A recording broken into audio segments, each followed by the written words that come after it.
Good evening, good evening, good evening, and welcome to the Caring View, the online health and social care platform free to access to absolutely everybody. Before we get started, don't forget to hit that follow button, hit that subscribe.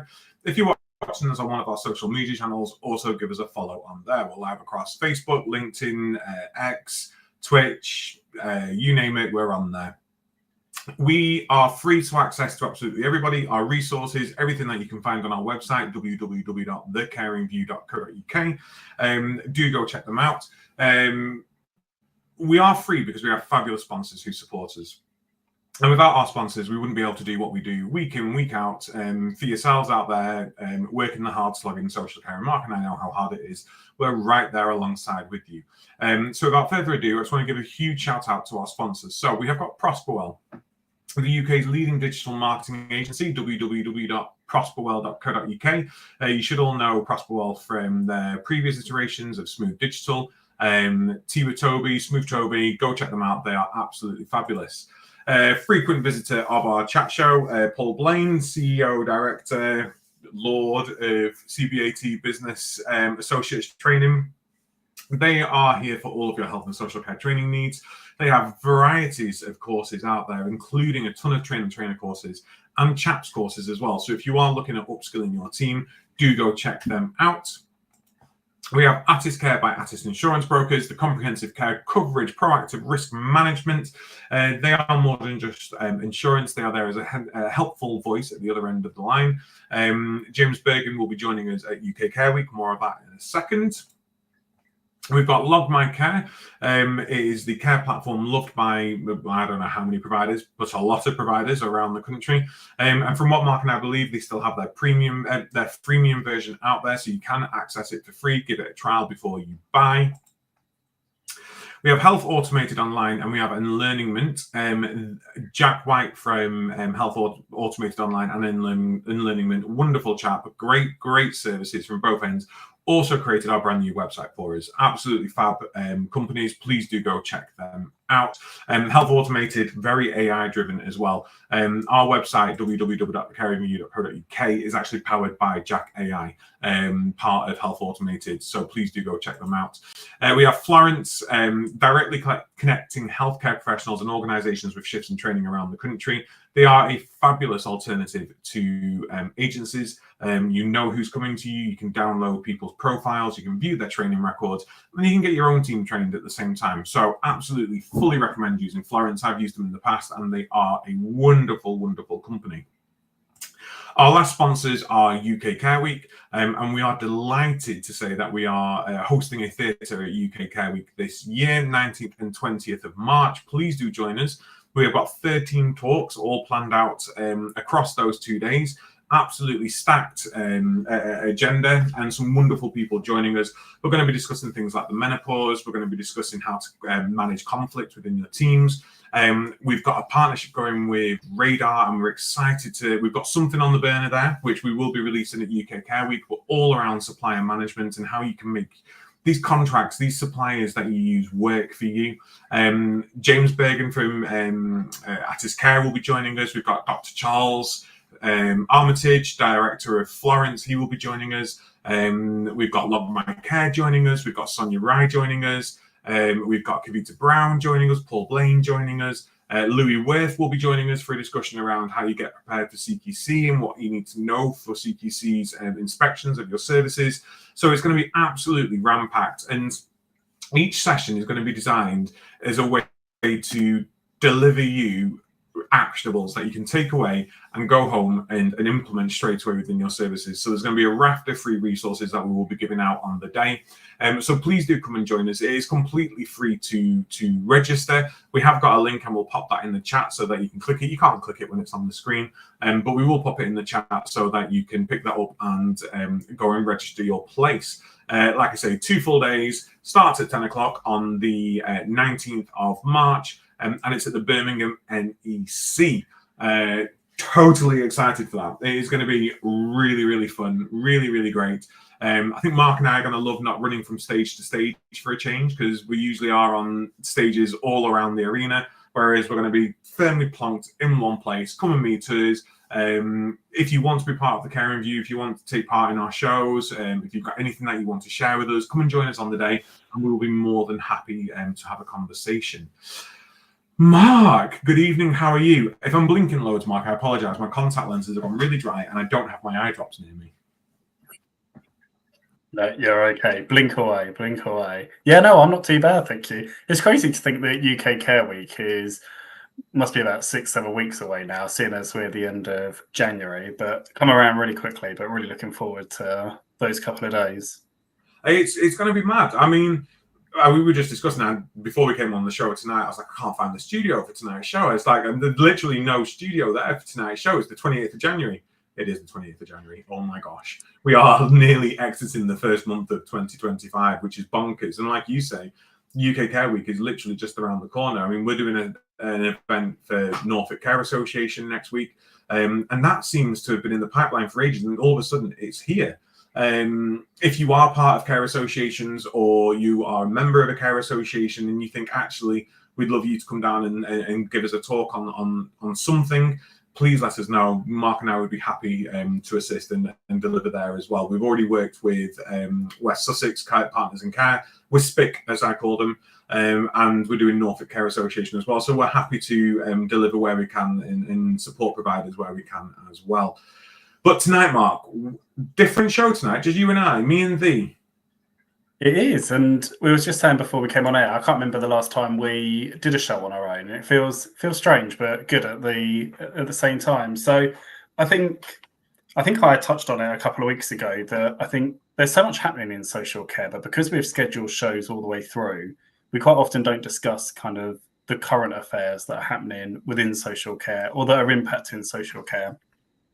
So this year we thought actually every once a month we would just take a pause from the live stream and just talk about actually what's happening, what's been happening, what providers can do to support any of those changes that have happened, and just really try to break them down. We were unfortunately meant to be joined by Providers United tonight. Unfortunately, they couldn't attend, but we are going to still touch on what they're hoping to do and signpost you guys to their website so that you can get involved. But yeah, it seems like there's been a lot happening, and I was kind of going back through from mid-December kind of towards the end, and I think the main one that we obviously had was the budget, obviously, that came in, which there's a lot of providers that are talking about how they're struggling. Adam, I don't know, has it impacted you? Sorry, not you. Don't where it might impact you directly, but yeah, I am now poor because of this budget. No, I mean, sorry, I was just smirking. I'm gonna let my ego come in just for a quick second. I was smirking because you look brand new, Adam. You ought to tell people what is the elixir of youth. It's called a wig, Petros. That's the elixir of youth. I'm wearing a wig. It's also losing weight and applying fake tan. But yes, so thank you very much, Petros. It is lovely when it gets noticed. Good evening, Tina. Thank you for joining us. Tina is one of our long-standing Care Review stands.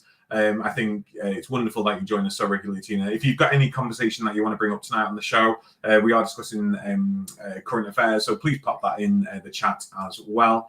And Polanite, I'm very good, thank you very much. How are you? Lovely for you to be joining us. Budget, I think, Mark, for me, I'm going to say it because I feel like we've been here a million times. I don't feel like anything's changing with the budget. I don't think anything's... The Tories had this idea of a cap, and they had all of this sort of increase in taxes, and there's like, we're going to get rid of the workforce development fund, we're going to introduce this new training fund, and it's going to be wonderful and it's going to be fantastic. And then Labour's come in. No one had social care on their manifestos during the election period. I mean, some of them spoke a tall talk about it, but nothing really ever came of it. And then Labour come in and sack everything off. I mean, I'm still at a quandary about how funding is going to be trained at the minute. And I have now got team members coming to me going, I want to do this course, I want to do this course, I want to do this course, I want to do this, I want to do this. And I'm going to go, just wait a sec, please, because I have no idea where the money's coming for this. Because these courses are thousands and thousands of pounds. And once upon a day, we would, because we're lucky, we have an internal training team, fab training team. We would deliver our diplomas internally. We would claim back from the Workforce Development Fund. People could go 2, 3, 4, level 5 qualifications, no issue. Dementia courses, diabetes courses, oral health courses, you named it. If it was on the framework, we would do those courses and it would be absolutely fine and dandy. We had loads of learners, to the point now where I'm like, I don't know how we're going to fund this. We're lucky in the fact that we can try and access levy transfers for the bigger stuff, like your degrees, your nursing associate programs, and that's wonderful and that's working. But when it comes to actual training of the team, I feel this is where we're really being let down. I mean, there was a report on Sky News a couple of days ago where they've done a sort of scoping exercise of home care providers in the country. And I think something like 84% of home care providers have said that they feel like services are being cut left, right, and centre. Less packages are getting commissioned, less care is getting commissioned. You know, marry that with the fact that last year, and when I say last year, I mean really early on last year, it could have even been the year before, we had the stats that there were 5 million unpaid carers in this country from the age of 5. So from Wales to England, there was 5 million unpaid carers in this country. So there is a demand for increasing social care, yet the funding for it just seems to be disappearing, and yet more money is being piled into the NHS. And I don't want to make this an NHS bashing session, because I think the NHS is incredible, and I think we would be lost without the NHS, but vice versa. We would be lost without social care. We'd be lost if we didn't have these places where people could go and convalesce and be supported. And with loads more virtual wards happening now, and a virtual ward would not exist without social care because it takes place in a social care setting. I just find it really disheartening that we're in the same position. Things are getting worse. The population's getting older. We're not getting healthier despite campaigns. I mean, my mum's been round for a brew this evening before we started, and we were talking about alcohol, we were talking about all these sort of things, and I'm proud to say that on the 3rd of February, I'm a year and a half sober, which, you know, is, for me, is monumental. And I've lost weight, and I feel amazing, I feel incredible, and I'm investing in myself. But when you look at television, and I don't watch generic television, but I'm a cheapskate, so I won't pay for premium subscriptions to Netflix or Disney or any of those. You get adverts in them, and I've not seen an advert for ages. And the number of adverts that are alcohol-based or gambling-based or sort of soft drinks or fast foods, and we are literally preying on the vulnerable in society and saying, look, you need to be better, you need to get healthier. Without you getting healthier, the NHS is going to crumble. Buy alcohol, go and gamble, eat this crap food. We're creating a society, and a society that won't be able to break that cycle of unhealthy habits, which is then impacting the NHS. But instead of the government turning around and saying, look, we're going to make real change, we're going to stop these adverts, we're going to stop promoting this, we're going to stop promoting that. And I'm going to say this, Morrison's around the corner from me because I can't stand that shop. It's an absolute nightmare. The manager's useless, and I'm saying that out loud. I've not said his name, so it can't be me for slander. But at the tills in the shops there is nothing but chocolate. And I mean reams of chocolate just everywhere. Now, if you remember, in 2022, a new law came into place to say that high-fat, high-sugary snacks and foods could not be sold at tills, could not be sold at the entrances of shops if they were over a certain size, had more than 50 employees, sort of square meterage. And I've complained to that supermarket, but apparently they make more money selling that food than they do having to pay the fines. And we're in this society where we're not really fully invested into making it a healthier, better society. And because we're not doing that, older people, younger people are moving into care a lot more. We've got a lot more health needs going on. We've got people with multiple comorbidities existing. And yet we still don't think to ourselves, we really need to invest in social care here. We really need to make sure that these people are supported to run their businesses, to meet the needs of the people in society. We don't do it. And then we're absolutely shocked that care homes are popping up on the news saying, oh, this care home's inadequate. This care home gets rated and requires improvement. This care home is not meeting these needs. This care home's not doing this. This care home couldn't afford to do this. Well, I'm sorry, no shit, Sherlock. Where's the money going to come from? You know, I see the finances of these homes. I have people come and talk to me about their finances in their homes, and they're like, Adam, we are barely breaking even. You know, I've got people who are coming to me saying their wage to sale ratios are at 80+%. How can you operate with a wage to sale ratio of 80+%? You can't. That gives you 20% for reinvestment, for training, for everything else that you need to be able to do. and then still have profit to reinvest back into your service. And yes, I'm going to use the word profit because it's not a nasty word, it's not a dirty word. It's something that, as providers, we are contractually, regulatorily obliged to make to prove that we are a viable service, and we can't do that. We literally can't do that. So for me, the budget has answered nothing. It's given no confidence in the fact that there's going to be support there for social care. Our local training hub, which was spearheaded by the ICB, we've got this huge vision. It's going to be a one workforce, one place. It's going to be NHS in care. It's going to be one health. It's going to be one care. We're going to work together. We're going to train together. We're going to deliver care together. They've gone and literally dismantled the social care training hub. Gone. Poof. Disappeared. Not stopping the training on the NHS. Still investment there for people. They've still got their learning academies. They've still got their skill suites within the hospitals in which they can train people. But for social care, sorry, tough titties, mates. You're on your own. Go and find your own training, which is nigh impossible. It's really, really difficult. And it just makes me feel like social care, again, is getting neglected and is just not having that recognition that it deserves. And I mean, Wes Streeton was collared about this from Sky News, and again, gave some sort of BS political sort of response. But this is coming from a guy who, prior to Labour taking post up in government, was all for a national care service and had this huge vision that there would be this national care service, and he's never going to achieve that if they never invest in the social care state as it is. My only thoughts is, are we trying to beat social care down so far that most people go, do you know what, can't do this anymore, and this national care service is going to come in and sweep the dirt up and go, look at us saving the day? But actually, they've created these issues for us. There is just no funding there at all for anything, and you've got to fight for it. So what I say to providers nowadays is document everything. You know, if your care packages are becoming more burdensome, and I hate to use the word burdensome, but they're becoming more care intensive, they're becoming more labour intensive, make sure you've got it all documented so you can go and say, look, this care is now taking up this much time. It's costing us this much. We are having to provide this amount of specialist training. We need a funding increase. But Mark, I think you and I were just talking before the show about the uplifts and how they're changing. What's it like in Essex?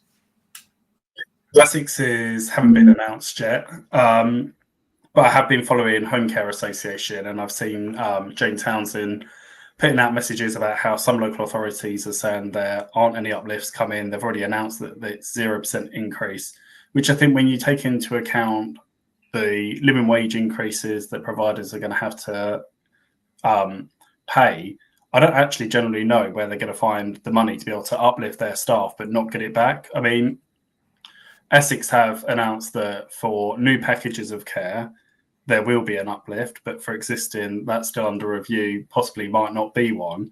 I mean, and the providers here are talking about handing back existing packages and taking on new ones so they get that uplift, which from a business point of view, I completely agree with, but ethically and from a people place, actually that's terrible, because that person will be reliant on those carers, will have built those relationships, those friendships, and then all of a sudden we'll be with another agency, and that's if another agency can take them on, because there's large numbers of places in Essex that you just can't get care because it is a very postcode orientated, just because of, you know, how rural some of them are.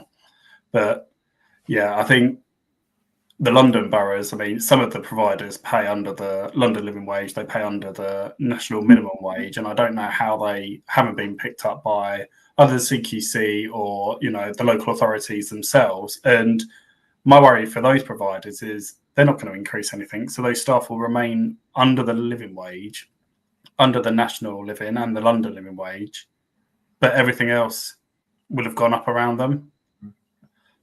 I mean, yeah, I don't know. It's a bleak picture, I think, for a number of care providers, and I have seen some on some of the Facebook groups, you know, some of the managers talking about actually they're looking for jobs because their directors or the owners have said that they won't be open after kind of April, May time, or they're going to go through into April, see how it is, but it doesn't look good on paper in terms of the budgets. And it, you know, it just reminds me of that guest we had on not long ago, and, you know, I sort of butted heads with them a little bit, but it was about the idea that actually they only take on private clientele. And that in itself is creating a classist system within social care, and that is happening now. We only take people on who can pay a top up or have the money to be able to do so, and that is going to put our most impoverished at higher risk, because the care they will be receiving will be from organisations which are probably cutting where they shouldn't be cutting, and delivering really substandard care. We've got the national insurance increases that are coming in, and I'm sure we're going to touch on that tonight. But Tina's just come into there's a lot of comments in the chat so far tonight, but Tina's asking whether we can have a session on the new recycling laws that are going to impact the sector in March 2025, and yes, we'll definitely look at getting something in place for that, Tina. We might do it on the social care current affairs in February, or if we've got a slot, we'll fit something else in. But I know we are quite booked up. That's the other reason why these impromptu ones each month allow us to try and cover as much topics as we can that we can't otherwise fit in. The reason I bring this one up, though, is there seems to be more and more being applied to social care that people have to be doing. You know, I think training, and I've got training on my mind today. I've done a lot in my day job around training. But you'll have CQC come in and go, all your team needs to be trained in this. And then you'll have your local authorities coming in and say, but they need to be trained in this. Then you've got your ICBs coming and saying, well, they need to be trained in this. And then you have the fire officers coming around saying, well, they need to be trained in this. And then you have EH coming around saying, well, they need to be trained in this. And you've got IPC coming around saying, well, they need to be trained in this. And everyone wants you to do 100% on everything. And that in itself is a huge, costly thing. I mean, I've worked out at the minute, I think we've got around 38 mandatory training courses now that we have to cover to be contractually compliant, not because I'm anal, but to be contractually compliant. There are that many training courses. And if you think each of those, let's say each of those was an hour, which they're not going to be, some of them will be more, but let's say each of those is an hour, that's 38 hours of training per employee. If you've got 40 employees, that's 40 weeks of training that need to be taken up in your organization. And that either has to be backfilled by your current team to make sure that those people can cover that training, or you get agency in, or you get relief workers in to come and do it. So not only does it cost to train the team members, it's also costing to backfill them. And because the training is so great and there is so much of it, that's adding these huge burdens on. And then we get things like recycling laws coming into place. We've got things like the DSPT that we've got to be compliant with. The ICBs will come around and go, show us your policy for something completely random. I'll go to the one that I was challenged on about 8 years ago, when it was, show me your visiting celebrities policy. Are you kidding? I'm in nursing. Why would I need a visiting celebrities policy? Oh, well, in case you have the MPs come around or anyone like that, if you're doing an opening event, we need to make sure you've got a policy in place, and you need to do this and you need to do that. And I feel like saying sometimes you forget we're not the NHS. Just because you have to have all those policies, don't apply it to us because we can't create them. 80% of nursing homes and care home providers are one singular home. They are not going to have the ability to create 70, 80, 90 plus policies. What you're doing is creating a scenario where there has to be a product then that delivers that for the home, which, surprise, surprise, costs a shit ton of money. So we're at a deficit, we're at a detriment there already, having to pay for stuff that we're now contractually obliged to, because if you don't meet those contracts, they pull people out of your homes. And there's so much red tape, coupled with the fact that, I'm going to say health secretary because that's how all the news outlets refer to our Secretary of State for Health and Social Care, coupled with the fact that actually they come across like they don't give a flying monkeys about what happens to social care. I can imagine the morale across the country is just demolished.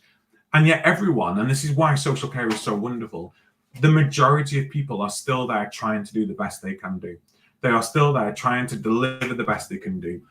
But there's that element of keeping up on with the Joneses. You'll have these nursing homes that are 3, 4, 5 million pound builds who've got 3 head chefs and sous chefs and chef de parties, and they've got waiters, and they've got this and they've got that and they've got this and they've got that. The majority of providers are sat there going, but we can't provide that. Like literally, we cannot afford to do that. And they don't take into account that these people don't take in funded people. They will only take private residents in, and of that will probably be about 2.5 grand a week for their care. These places aren't even full. You know, it's no secret that these big expensive homes probably aren't full and probably won't get full as the generations change and get older, because people have a lot less money. There's a lot less disposable income going around at the moment, and there's a lot less of this, well, I'm saving for when I'm older, because we can't. Like, we literally, really, genuinely can't. Everything costs too much. But like you say, Mark, nothing. I'm at a loss because I just don't see how things are going to change. We've got I'm going to pull a name up because I feel like I get her name wrong. I'll find it later. We've got this new lady in who's been tasked with having a look at the reforms, hasn't she? And she's going to sort of have a look at what needs to be done, deliver recommendations around social care, how we're going to fix things, blah, blah, blah, blah, blah. We're not expecting her recommendations until 2028. 2028, that's 3 years away. 3 years away of people living and dying in social care, providers living and dying in social care, people losing jobs, people not being able to afford things. But 3 years for these recommendations to come through, where I'm pretty sure the whole of social care has been telling the government for the last 15 years what they need to do to make things work. But I tell you what, let's spend loads of money on an independent review and give this person loads of money and a job just to satisfy them, to then come with these recommendations. Tina in the chat has said that we will have a new national care organisation and we will have a new regulator to match Care Inspectorate England by 2028 or sooner. Have you seen that GPs are now being asked to identify potential gambling addicts? Again, GPs are being asked to do this, and I feel sorry for the GPs because if the government cared that much, you just ban the adverts. And this is what I don't understand in my head. Maybe I'm born in the wrong time. Maybe I'm born too early. But if something is bad, ban it. If plastic is bad, ban it. Ban the plastic bags in your supermarkets. But we don't, because it brings money in, because the supermarkets can charge more for them. Let's not ban gambling, because actually the tax and stuff we get from it is huge from these people and these organisations. It's terrible. It's absolutely terrible. But I tell you what, let's burden health and tell them that they've got to spot this now, because health will be failing if we have too many gambling addicts. Health will be failing if alcoholism's on the rise. Health will be failing if there's too much obesity going on. But heaven forbid we blame the advertising and the marketing agencies and the government for not banning that. But I agree. We will have a new care inspectorate. CQC have gone incredibly quiet on everything at this moment in time, and we will have some sort of national care organisation covering the country. It's going to happen. It's just how they're going to do that is beyond me. It's going to be a huge shake-up, and I think there's going to be. I wouldn't be surprised if we see more people doing a 4 seasons in the future, and actually just, you know what, let's sell off the portfolio now. Before things get really bad, let's just start selling off our portfolios, reduce it down. Let's minimize the hit when things change. It might be even that the government do compulsory purchases and go, right, well, we'll purchase 50% of your portfolio. It might be that they turn around and say, well, half the care organisations in this country are going to be run by the National Care Service or what have you. We've no idea what's going to happen, but they're being very cagey on any sort of information coming through. I really don't see how, with so many providers being private, but some of them being local authority funded, how for those private ones that are only taking in the private packages, how they're really going to dictate. And my worry, if they do, and what I've seen from a lot of people that I've worked with within home care, is that they just go and do it unregulated, and there's enough of the need of it. And I kind of think back 7-8 years ago when I left Bluebird, actually the carers I had there that walked out with me, actually a lot of them are unpaid, or they're paid, but they're unregulated. They probably don't have a DBS check. The last time they probably did training was when they worked at Bluebird with me. But they have enough work. They've had enough work for the last 7-8 years, and it doesn't look like it's slowing down. And I do think we'll see a lot more unregulated care in England. And I think a lot of people look to kind of what the other nations are doing, and Scotland's one. But for some reason, my FYP is all about Scottish care. But even they have the same issues in terms of what the funding is. You know, I don't know whether they call them local authorities or what they call them, but they're going back down to the 15-minute visits being funded, which, you know, is just as bad as, you know, anything else. I think there was one comment here from Tina about how NICE want mental health workers to be involved as links to risk to post-traumatic stress disorder, personality disorders, as well as self-harm and suicidal ideation, but how. And I think this touches on what you were talking about earlier, Adam, in terms of how are we going to pay for these people to be trained, to upskill the workforce that we've got, unless you've got somebody with lived experience that happens to be in your service already, or you've got a gap in employment that you can recruit somebody into. And there's also talk from NICE and also the health minister around a reablement approach, which obviously managing reablement services is a lot more costly to an organisation than running your normal standard home care, because you need your therapists, OTs, physio, speech and language, and the rest of it that goes with it. So your staffing costs are a lot higher than the income you make.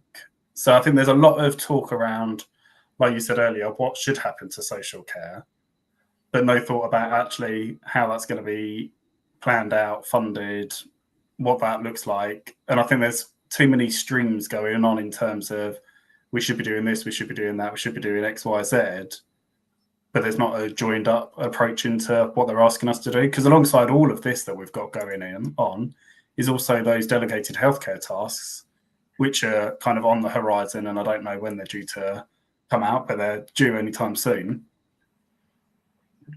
Well, we say things are due, Mark. Look at LPS. Liberty Protection Safeguard has been going on, I want to say, since 2014. It feels like it's been since 2014. If I'm wrong, correct me in the comments, but it feels like LPS has been being discussed since 2014. Thousands, millions has been spent on that. Millions, training, guidance, the work to actually build it, the commission. So much has been spent on that, and we still don't have it. I mean, we've got the APPG, we've got the All Party Parliamentary Group, and I've been privy to be in that group before. Well, not in the group, but visiting the group and delivering stuff to that group and raising awareness of things. But actually, it is still this blame culture within our government. And I get that. I get that governments are always going to be pointing fingers at each other and jeering each other and blaming each other. But actually, if we just stopped doing that, if we just stopped getting at each other at every PMQs, every time we were in Parliament, and just said, right, tell you what, you did a crap job, we've done a crap job, how do we do a good job together? Let's just forget the sort of party stuff at the moment. Let's just forget this sort of schoolboy, prestigious, silver spoon rubbish that we're used to, and the monkey calling and the name calling and everything else that goes on. Let's just get together and let's just fix this. But there's too much ego within our government. There's way too much ego. Look at America. If you vote Trump, you're ostracized by people. If you vote Biden, you're a nutter because, or Kamala, whoever it was running against Trump, because you're woke. There's so much hate in society at the moment that actually is preventing us from making any progress at all. Like any progress at all. And I know I've joked in the past going, ooh, Tory voter. At the end of the day, they're still a person. People are still people. And I don't agree with all of Labour's policies. But I agree with some of them. I don't agree with a lot of Tories' policies, but I agree with some of them, like the training fund. I loved that. It was money and it was great, and we could afford training, and now we can't. And if we just put those differences aside and really wanted to make a conscious effort to get things better, we could do, but we don't do. And I honestly believe the only way anything in this country is going to get better over the next 100 years is abolishing our current way of managing politics, is to abolish our current government system and put in something where it is more of the people for the people, rather than a bunch of toffs arguing and then telling us what we should and shouldn't be able to do and what we can and can't afford. And then they go off and do their own thing anyway because they're paid too much money to actually go and do that. Maybe I'm being cynical. But I just don't see how our government's going to fix it, because there is just too much of that name calling going on. Baroness Louise Casey, by the way, was the name I was trying to think of. Yes, here it is. Thank you very much, Tina. There we go, Tina. I read that comment then. It just came to me when I was talking then. I think the thing that strikes me as odd is NHS, as soon as West Streeting came in, there was this big whole reform about what needs to happen within health. There wasn't an investigation, and that was over 4 years. I think any one of us could tell government what needs to change. It could be done within the next month, and I do often think that change is so dramatically big from what providers need to change to what the regulator needs to change, that actually it's such a mammoth task in itself, which is probably why it's always pushed into the long grass, because nobody wants to tackle that beast. And I don't follow politics that much, and I'm not really for Labour or for Conservative or for anybody, but I do think that in the kind of the lead up to the election that Wes Streeting was saying all the right things, but now seems to have kind of poo-pooed on them all. Almost what we need is somebody like Trump that says what they're thinking, comes in and just starts delivering on some of those promises that they've done during the election. I mean, and this is it. I mean, don't get me wrong. Don't mark me as a Trump supporter. I'm anything from a Trump supporter. I mean, my heart bleeds for my LGBT friends and community family in America, because some of the stuff that's been passed over the last week is absolutely horrifying. And if I wasn't so hip about social care, I'd be quite emotional about it, because we now have a huge community of trans people in America not existing anymore. They've pretty much made it illegal for being recognised as trans. There are two genders, male, and that's what you're born as, female, that's what you're born as. That's literally what is written in. The guy is scary. There's a lot of scary stuff going on. And again, that's born from fear, it's born from wanting to be different, it's born from listening to what people are going through. But you have a point, because he goes, this is what I'm going to do, and he does it. And he's very sort of matter of fact. Yes, he puts Elon Musk on the stand, and yes, Elon Musk does the Hitler salute because he's an absolute moron. And then they try and cover that up. But he does do what he said he's going to do. And we don't seem to have that here. There's a lot of waffle. There's a lot of talk. There's a lot of, we'll get it done, but it's going to be in 5 years' time. Or it's going to be in 3 years' time. It's going to be in 4 years' time. And in 3 years' time, in 2028, we're only going to be about 1 year away from a general election.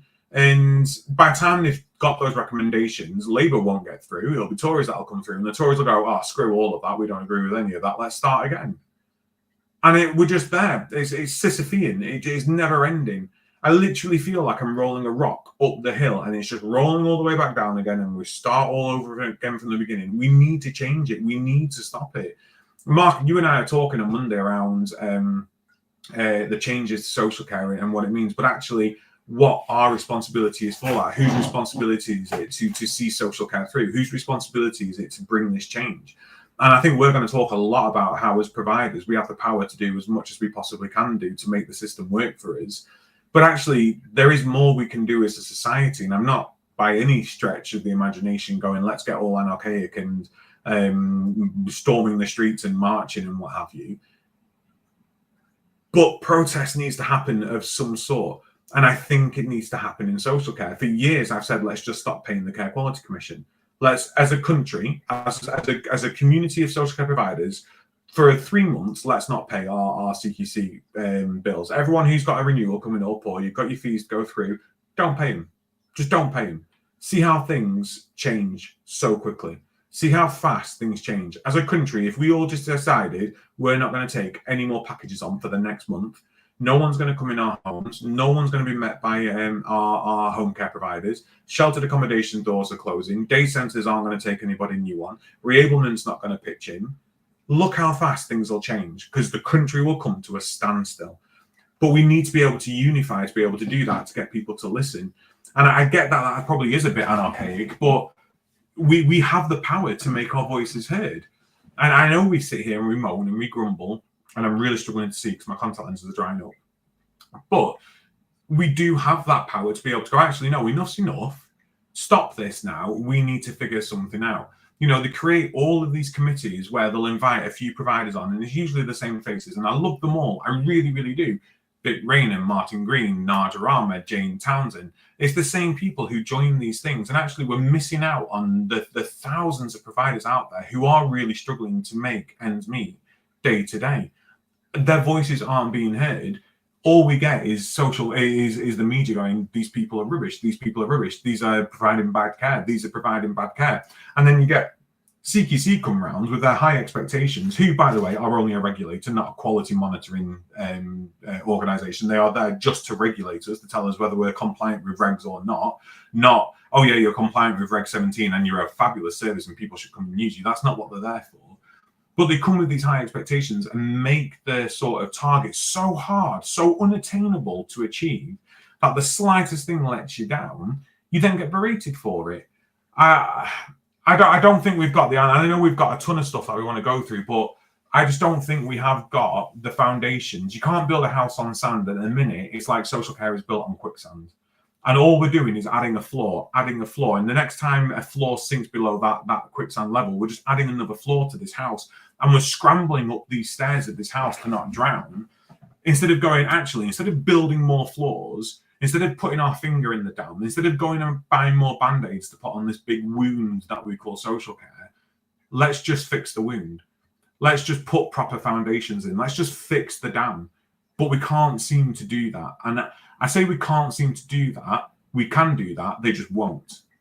And I think that's the most important thing. It's not a can't. It's not impossible. They don't want to fix social care. They don't want to make things work. If they did, they would. They don't.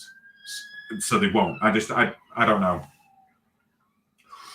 Well, I think now seems to be a good time to bring in Providers Unite, which unfortunately they obviously can't join us tonight, but I think we still give them a shout out into what they're aiming to do, because I think you spoke there around how actually we all need to come together as a collective and have one voice, and that's what they are aiming to do. So they have set a date of the 25th of February as the date for all of providers or suppliers, people that use care services, relatives, loved ones to come together.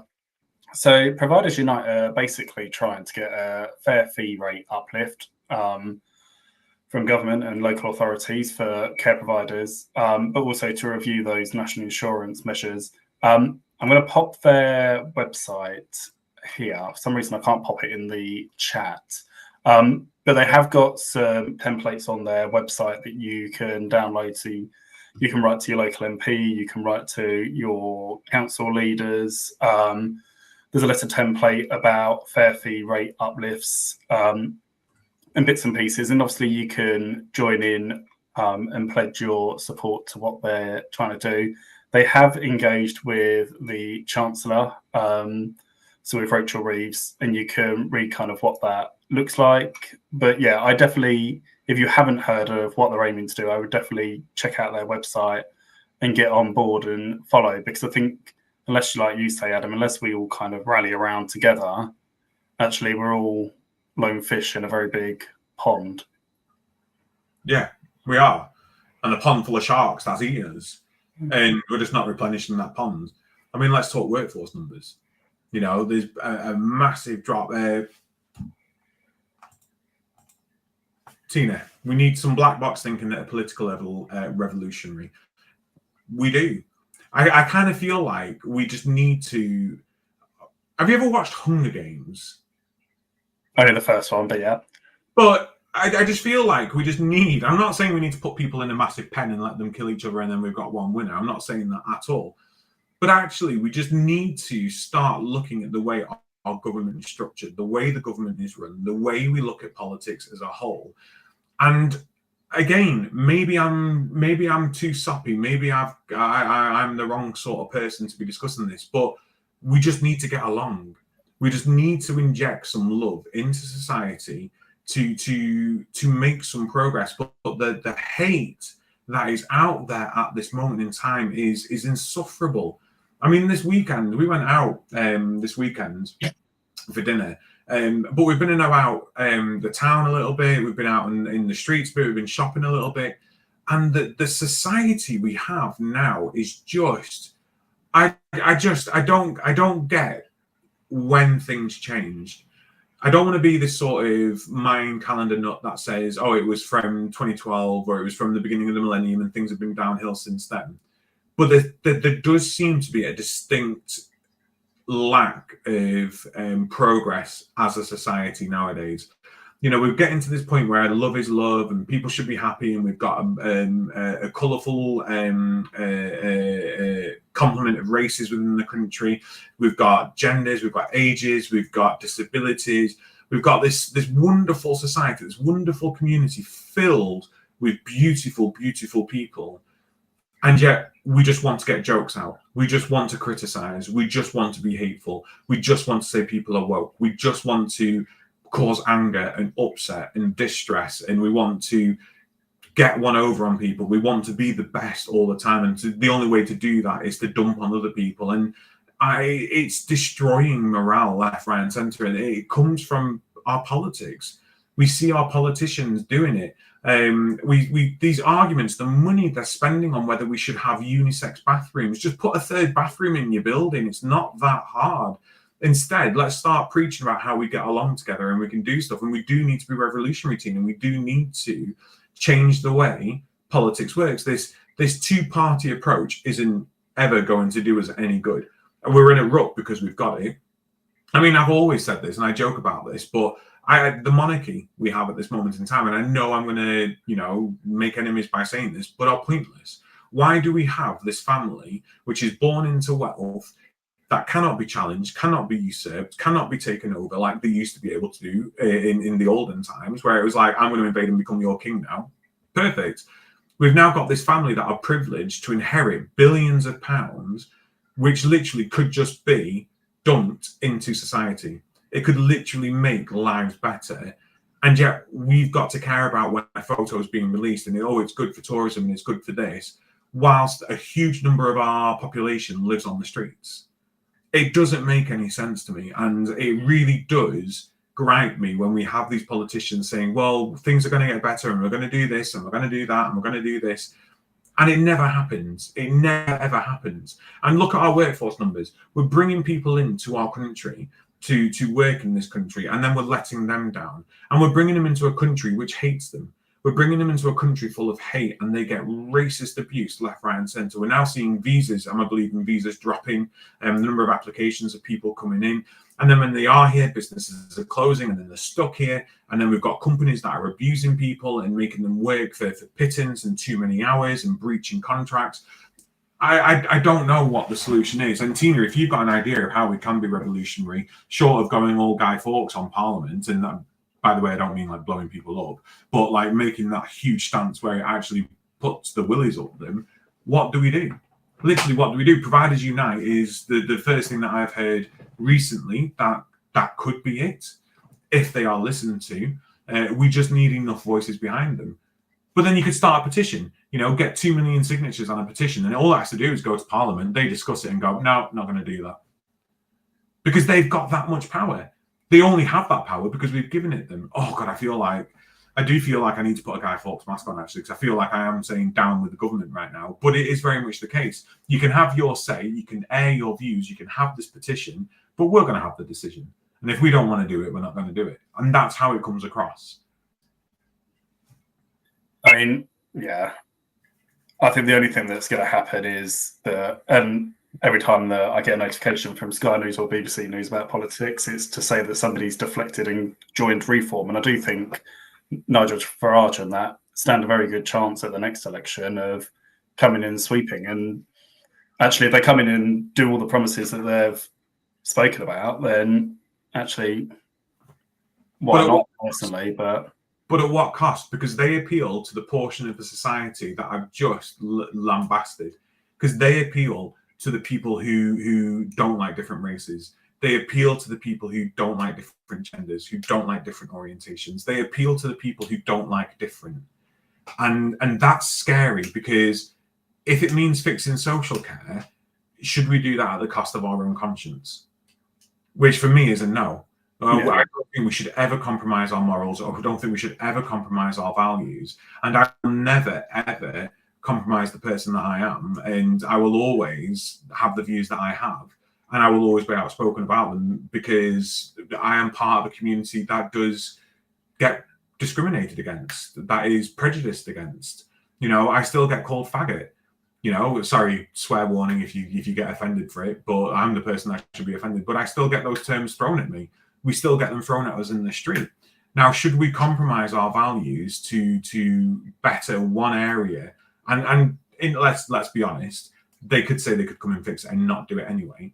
But should we allow parties to appeal to that part of society, or should we just build a party on acceptance and a common goal?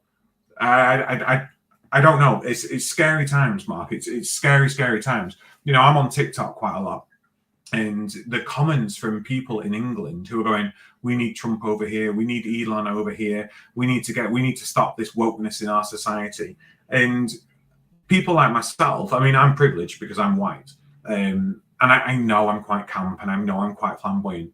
But if I really, really tried, I could be a straight passing white person. So I'm very lucky.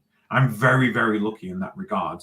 There are people who could not pass as heterosexual and who are not white, who are literally terrified that society is going to change that much, that we're going to go back to Thatcher's era, where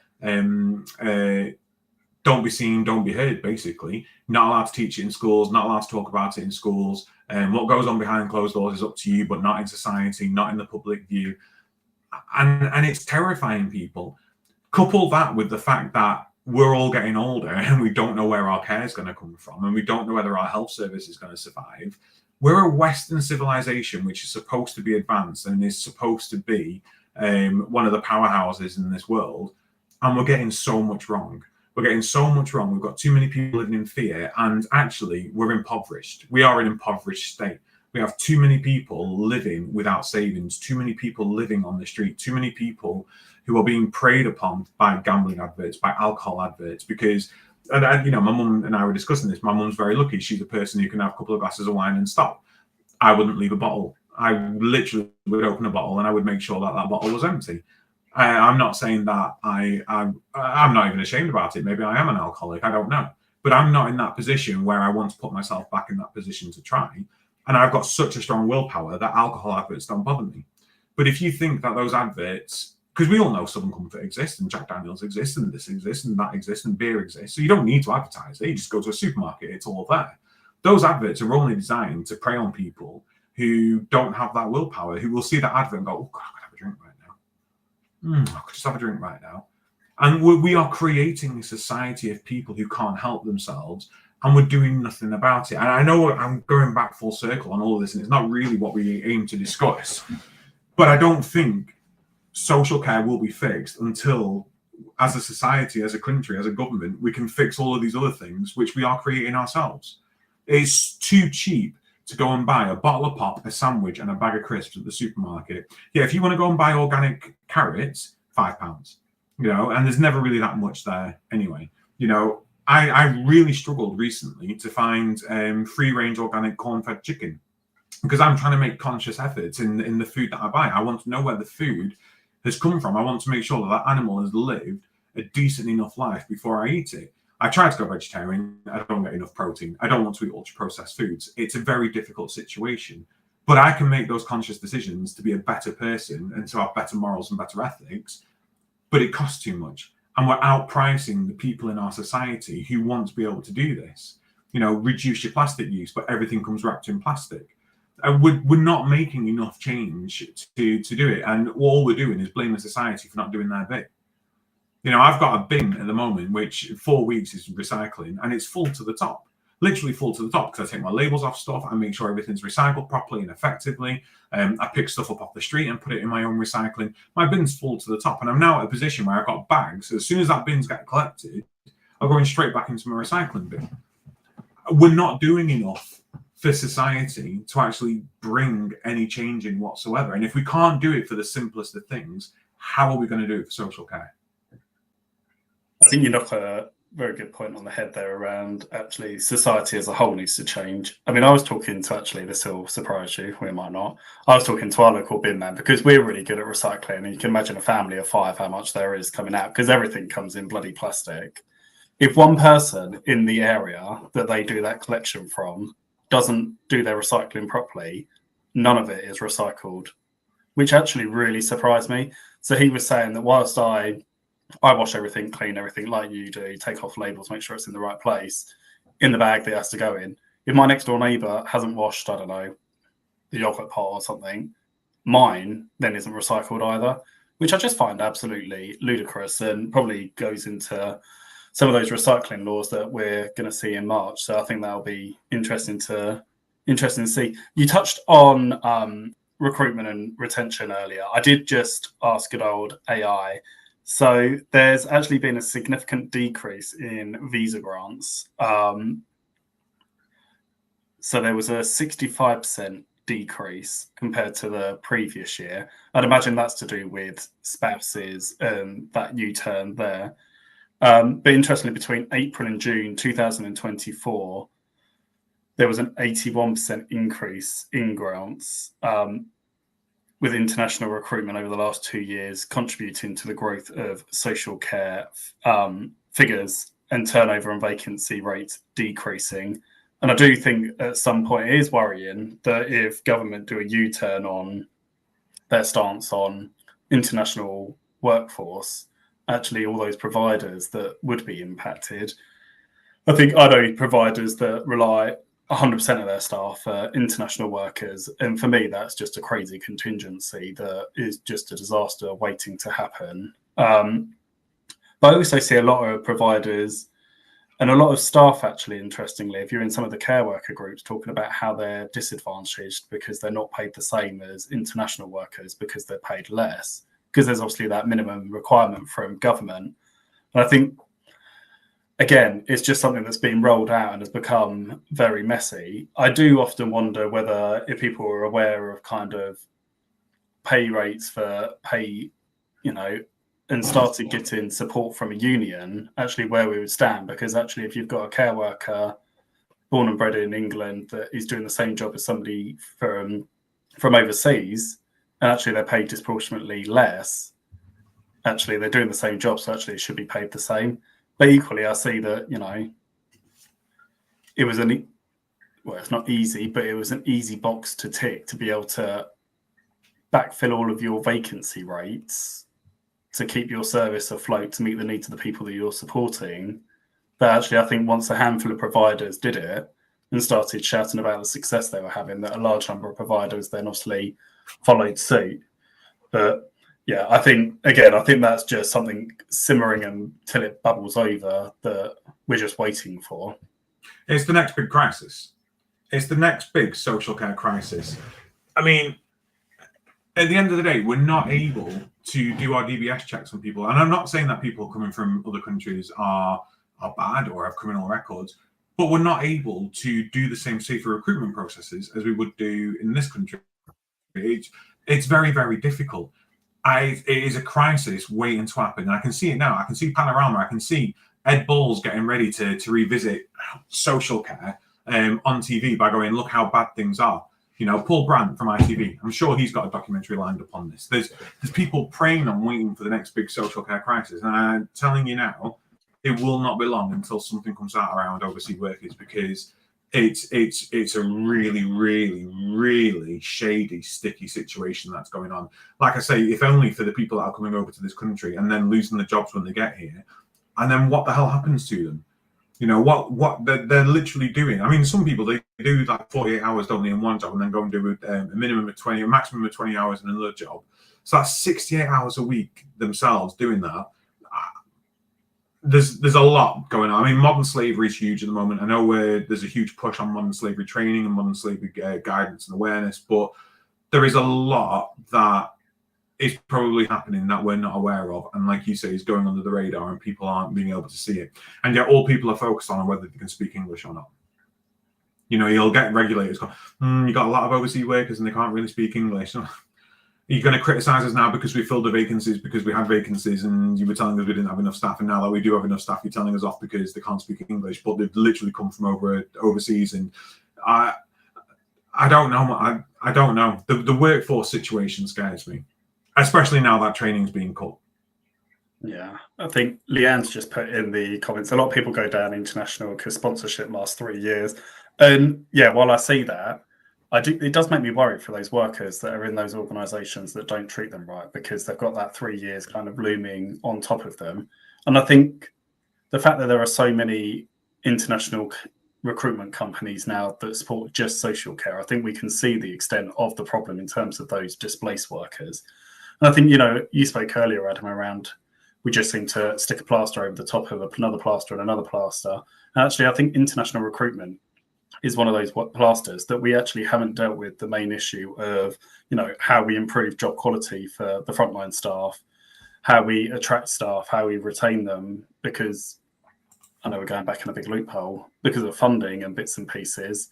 But I do feel like we've used that as something that is a sticking plaster for a problem that we once had, that actually take it away, it's still very much there. I mean, yeah, Tina has come back in with another comment that I'm going to. I'm sure there was another comment that coming through. Then I want to have a look at. My comments aren't pulling through 100% at the moment. But I remember reading in the news, I think it was this weekend, someone's been jailed for citizenship test fraud. So they were going in different disguises, different wigs, different outfits, different disguises, and taking the citizenship test for people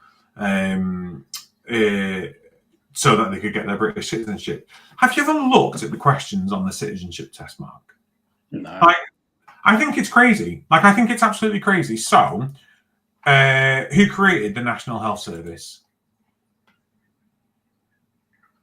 Do you know? Government.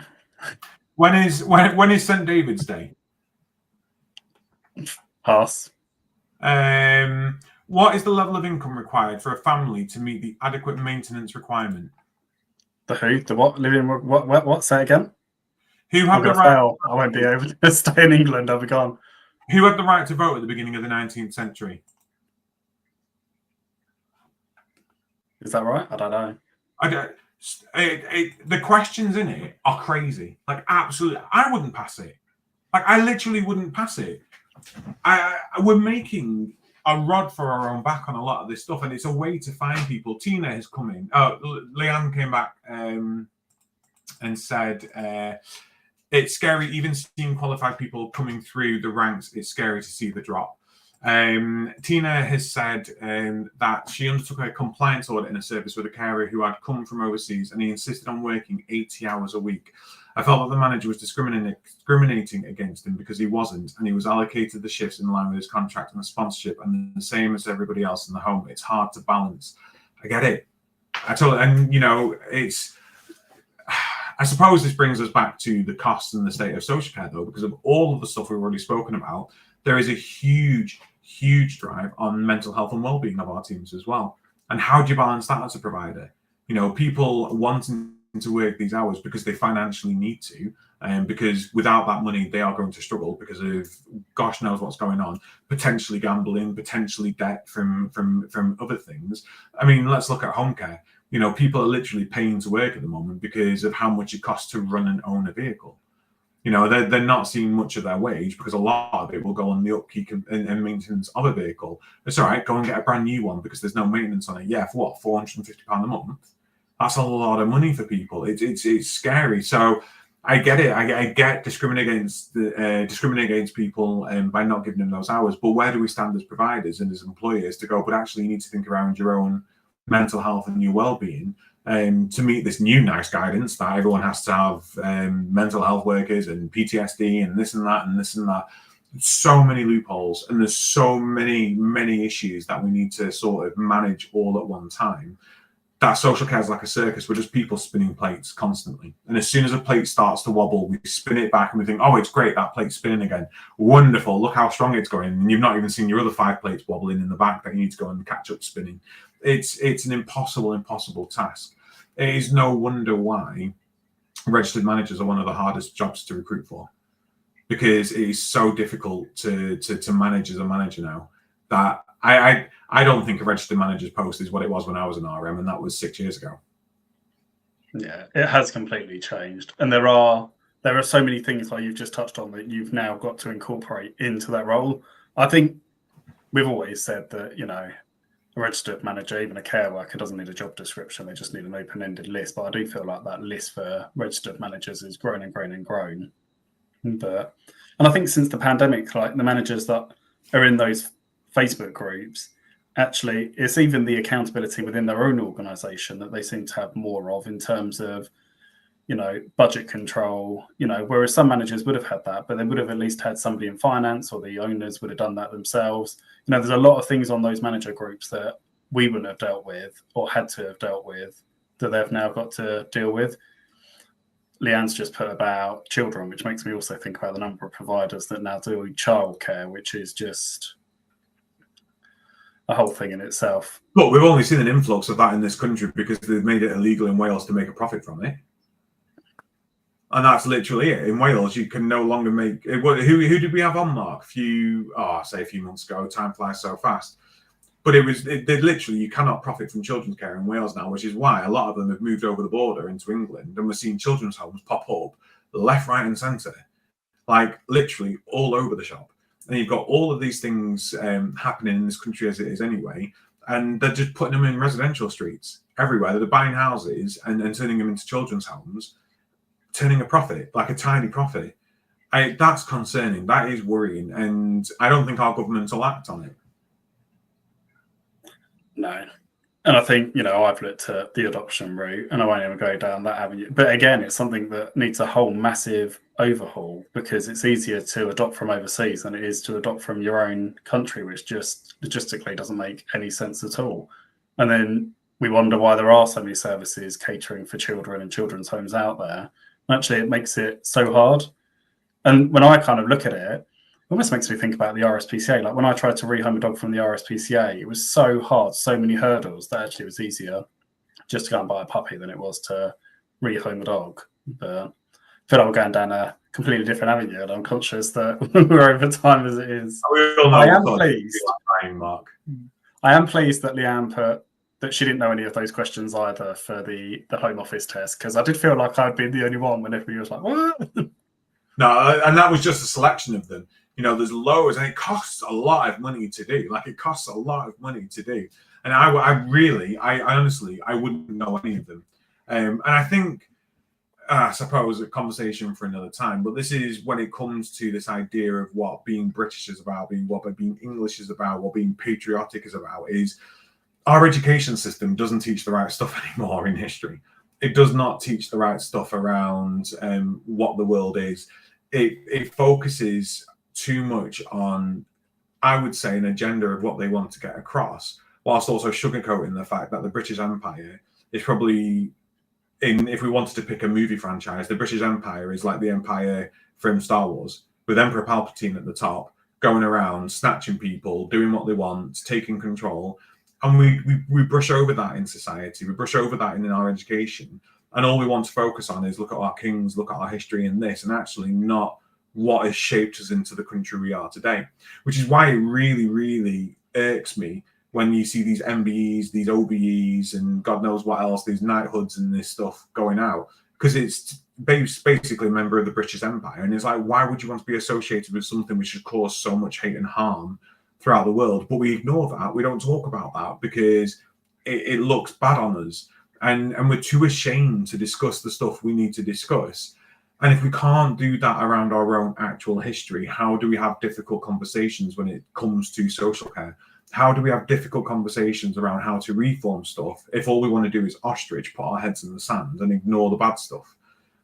For me, it doesn't make any sense. And we need to have this eye-opening of, and I do wonder whether sometimes this is why we don't see that many young politicians taking up the mantle of taking over, because it is more than likely that the younger generation have this mindset of, we're not what we used to be. We aren't sailing the seven seas anymore and taking land which doesn't belong to us. Look at the Commonwealth. The Commonwealth is crumbling. The Commonwealth doesn't want to exist anymore. The number of royal visits that happen, and we are literally screamed at by their natives. And I get it. I totally understand. We can't have those conversations though, because it's against being British to have those conversations. And if you don't align with those values, you're not a British person. You're not patriotic enough. When actually the majority of people just want people to be accepted. Look at Windrush. The Windrush generation is the only reason the NHS exists. The Windrush generation helped support this country post-war. They literally helped build society back up. And what was it, 7 years ago, 8 years ago, we just wanted to get rid of them all? We literally, I'll tell you what, let's just deport the Windrush generation now. Let's get rid of them. They've done their bit. Let's send them all back home. Let's get rid of them now that they've done what they need to do. And let's claim the NHS and everything else as a victory of this country, and not the fact that actually people from around the world have created the system for us, which is working. And the same is now happening for social care. I can imagine we bring all of these international recruits over to this country to prop up social care, to give us the workforce numbers we need. The government will come in with this new national care service, and that'll be it. No more international recruits. Let's send them all back. You shouldn't be using your international recruits anymore. They've done their bit. They've tided us over. Now we're going to wash our hands of them. because I don't see an end game for international recruits. I don't see how it's going to change. I don't see what the end goal is there. And I don't see how we're going to prop up the system if they don't make the changes we need to. Well, that was tonight's show. But I think all valid stuff. It didn't feel very uplifting and inspiring for providers, unfortunately. But I don't think we're in a very uplifting, positive time within social care per se. I mean, the only thing you did touch on there is younger people going into government. I think the younger generation, we should all take note of what they're doing. None of them want to go into management positions. All of them want to kind of work remotely. You know, they all micro retire. I think they've all got the right idea. Sadly, I've got a mortgage and 3 kids, so I can't do that. But they don't want kids either, and they're off living their best life and want us to think, actually, are they making the right decisions in life? Because actually, when you listen to them and you talk to them and you watch what they're doing on social media, actually they're living probably more of a life than a lot of us have ever lived in terms of the experiences that they're doing. But I mean, well, I suppose let's segue into 2 final things before we close off. This brings me up on something that I really did want us to discuss tonight, but we can leave for another time. Potentially, we can discuss it next month. But James Watt, the Brewdog founder, has come out and basically said that the UK is one of the least work-orientated countries in the world. This idea of a work-life balance is created by people who are unhappy in their jobs. Now, I don't know about you, Mark, but I quite like my job, but I also want a work-life balance. I don't want to exist just to work. I want to exist so that I can experience life before I die. And that's what I want to do. And that's what you're just saying about this new generation coming in who are like, nah, bugger that. I'm literally going to do what I want. We've literally got people living in the world who are like, so I've got 100 grand of debt. Won't matter when I'm dead. I can't pay it back when I'm dead. So what's the point, you know? And they're getting it. I get that. I understand that. I think it's a really, really, really brave mindset to have. But it doesn't help when you do have the older generations calling the younger generations lazy because they want to have a good life and work at the same time. There has to, you know, why not? Why can't we make that happen? Why do we have to stick with these old ideals? This idea that working from home is not really work. Well, if you get your job done, surely it is work. Just because we're not coming in so you can have an office and claim expenses or business rates or whatever you want to be able to do through that. Of course it's work. If people are working from home, of course it's work. I don't understand this negative mindset to a lot of it. And it's worrying that the idea of 4-day weeks, the idea of a life-work balance is alien to some because we should be promoting it. But the positive news story that I did want us to share is around a social care provider in York and North Yorkshire, the Independent Care Group, and they've worked with I'm going to say the name wrong, Boo Huderdine, to create a music video that pays tribute to the staff and residents involved in care work, and the track's called "Who Cares." And I think that's wonderful. I think in all of this darkness and all of this naffness that's going on, these organizations, these companies are still managing to celebrate all of the wonderful stuff in social care and to have fun and to shine that light for their residents, for their team members is beautiful. And if only there was something coming up, Mark, in which we were a part of that was also doing that. And I'm thinking, Care Sector's Got Talent, because we do need to discuss Care Sector's Got Talent before we go on. We do. And I'm just Googling it so I can get the website to put into the... Again, that has come around so quickly again this year, but really looking forward to this year's show. I think for me, I'm going to ask you what kind of act you want to see, Adam, because I think for me, I'd love to see a magician, like an old school magician. There is something about, you know, a simple trick of the eye that just kind of lures you in for wanting more. I remember we went to that, I can't remember where we were, where there was that magician that came around to the tables. Do you remember? I just find the whole thing fascinating.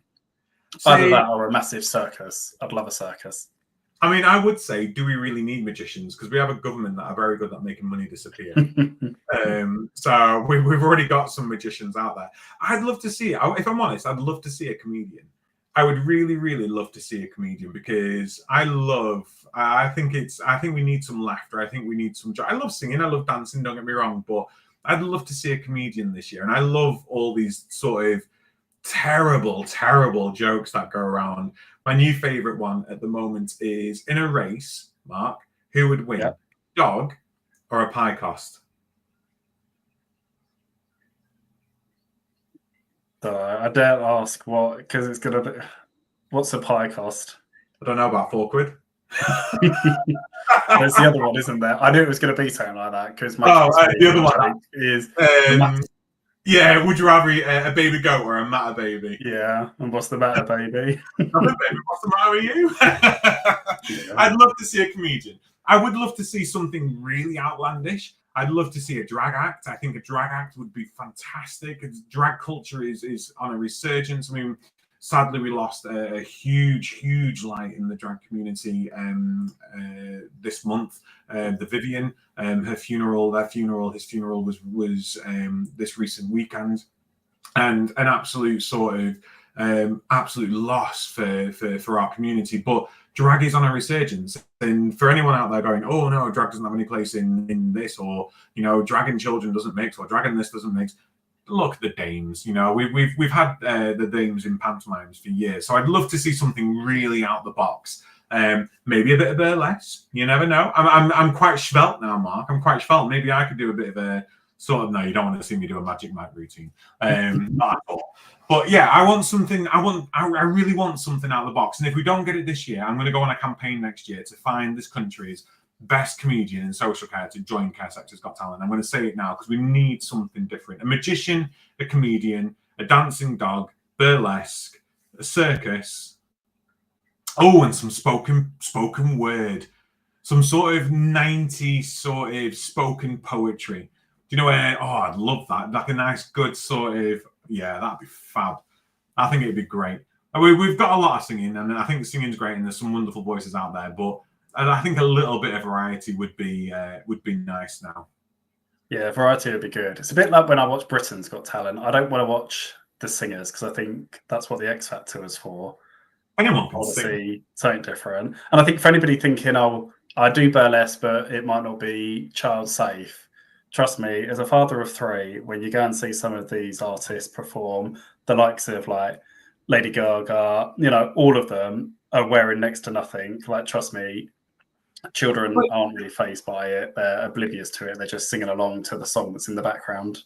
And burlesque can be PG. It could be someone coming out in a million outfits on top of each other and doing a reveal to another outfit. It can be fun. It can be sassy. It can be. Tina has said, what's Tina said? Balloon models. I think that would be really fun. Not for people who don't like the sound of balloons squeaking together, because I know there's a lot of that, but I would love balloon models. Mark, we went to that dinner once, do you remember? And I had a balloon Christmas tree hat made for me. I thought that was really fun. I'd love the idea of balloon models. Petros says, shall I say, sachet away. Yeah, drag racing inside joke there, Mark. But I think it would be good to sort of work that in. And Tina says, bring back Cracker Jack. I'm afraid, Tina, I don't know what Cracker Jack is. And I know you're going to lambast me in the comments now, but I have no idea what Cracker Jack is. But I will be Googling it after tonight's show. I've really enjoyed tonight, Mark. I think it's been cathartic. I think it's been nice to sort of air some stuff out. I think for next month, we'll have a look at trying to hone it in maybe a little bit more onto some specific topics. We will have a look at the new recycling laws that are coming in. We'll have a look at the national insurance. That's probably, I'll say probably it is coming in, but we'll have a look at that and see what we can do there. And we'll have a look at any other topics that you want us to consider on that social care agenda. We'll try and bring into next Tuesdays. But it's been nice to be able to sit and moan to each other about the state of social care right now. And no doubt, NICE, CQC, Skills for Care, Sky, all of the major care associations, they'll all be printing a report this year which tells us what's wrong with social care again. And I can say that because I did it twice. I printed the people plan twice, and it was basically the same people plan. I mean, I loved the document, and I think it was a brilliant document, and I think the work that went into that white paper was commendable. Nothing's changed. So I can say this from my actual heart. You can print all the reports you want. Nothing's going to change. The reports aren't going to do anything. They're just going to sit on a shelf, gather dust. People will reference it here and there. It's a good sound bit for the news. We're releasing a report today. The reporters start phoning around. Can you come on and discuss this report that's going on? After 24 hours, everyone's forgot about it. No one cares. It's a sad truth. Let's stop with the reports. Let's actually make some change now. We all know what the problem is. Let's not keep reprinting the same old reports, the same old stuff over and over and over again. Oh, Mark, doing the do. That's why people go check out Providers Unite. So I've popped their details on. Yes. Well, that is the end, Adam. I'll allow you to see us out because I have no idea how to work the new system. So honestly, thank you everyone for joining us tonight. I know it's a little bit different than our usual show, but actually I think it's nice to change it up every now and then. And it's been great reading all of your comments coming through tonight.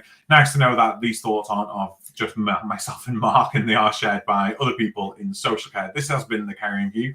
www.thecaringview.co.uk for all of our resources, access to all of our episodes.